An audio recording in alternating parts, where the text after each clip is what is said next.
So here's an example of a discrete random variable, and we're looking at a probability distribution for that discrete random variable, and we're going to try to interpret it by looking at some questions. And so our discrete random variable is the number of extracurricular activities that a college freshman participates in. And so it looks like the only possible values based upon maybe a group of people that were sampled or something like that is 0, 1, 2, 3, or 4. So again, you're restricted to whole numbers, which suggests the discrete nature of this. And look at our probabilities over here. We've got a 6% chance that a college freshman participates in 0 activities, a 14% chance that they participate in 1, all the way down. One thing that we should know is that the sum of all of the probabilities in this distribution should equal 1. We know that that's true with frequency distributions as well, and it's going to be true in this case also. And so let's jump to these examples now. So first one, probability that a college freshman participates in exactly 2 activities. It's as simple as going over here, looking at this table and saying, okay, well, if a college freshman participates in 2 activities, there is a 45% chance of that. And so that is going to be our probability. And so that probability would be 0.45. And you can write your probabilities as decimals or percents, but a lot of times in Connect or or just describing probabilities, we'll use decimals. Probability of more than 2 activities, looking at this, we can see more than 2 does not include 2. So more than 2 would be 3 activities or 4 activities. And so I'm going to add 0.21 and 0.14. And so if I add 0.21 and 0.14, I get 0.35. So my answer ends up being about 35% chance that a college freshman participates in more than 2 activities. Here's a problem that we saw a little bit in Module 5, computing the probability of at least 1 of something. Remember, the probability of at least 1 means the same thing as 1 minus the probability of none. It's a little trick that's handy in Module 5.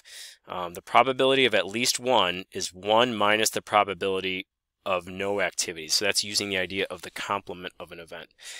This one's easy enough where you don't necessarily have to use that. You could simply say the probability of at least 1 activity is, well, that would be 0.14.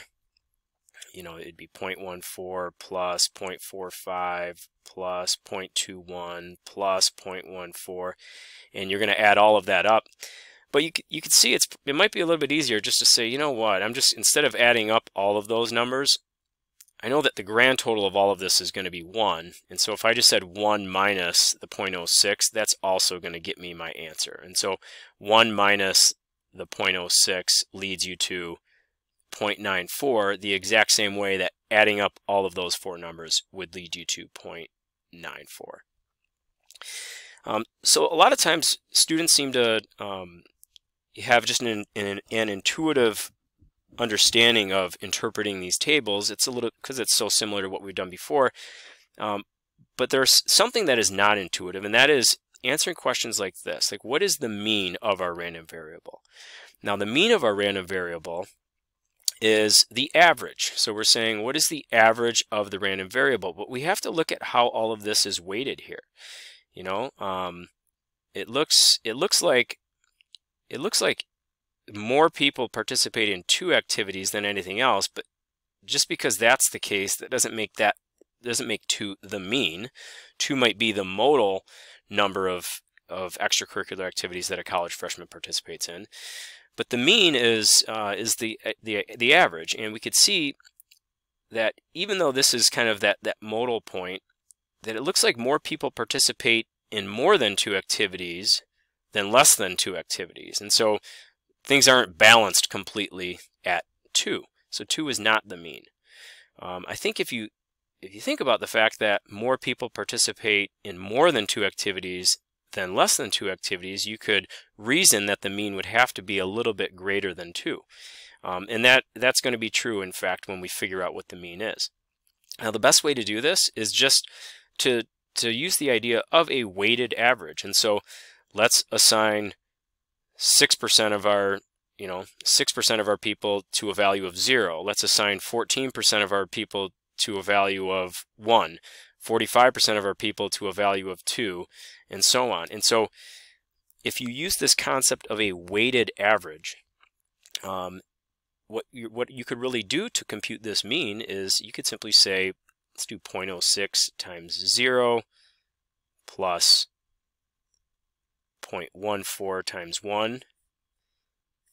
Just continue adding here, plus 0.45 times 2 plus 0.21 times 3 plus 0.14 times 4.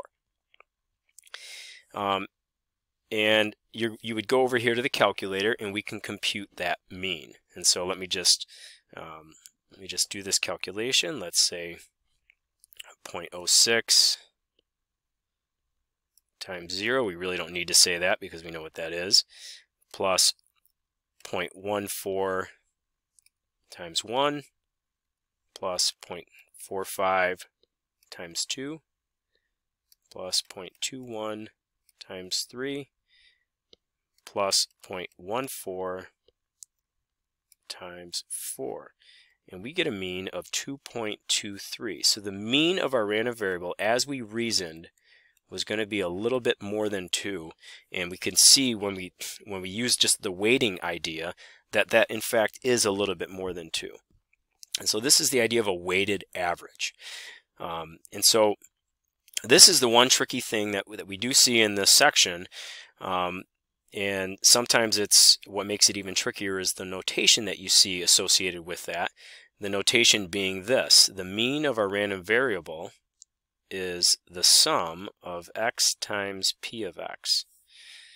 But this is just the notation for exactly what we did right there. It's just the notation for the concept of doing a weighted average. The concept of saying, let's take our x value and multiply it by the probability, and then add that to the next x value multiplied by the probability.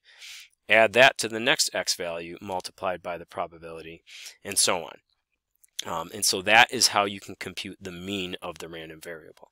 You can also compute standard deviations and variances of random variables, but you guys are going to like the fact that we're not going to actually have to do much of this, if any of it, by hand, because our calculator has the ability to compute means of the random variables, to compute variances and standard deviations and all of those things. But it's still good to have a little bit of an intuitive idea of what the calculator is doing. And all the calculator is really doing is it's using this concept of doing a weighted average for the mean.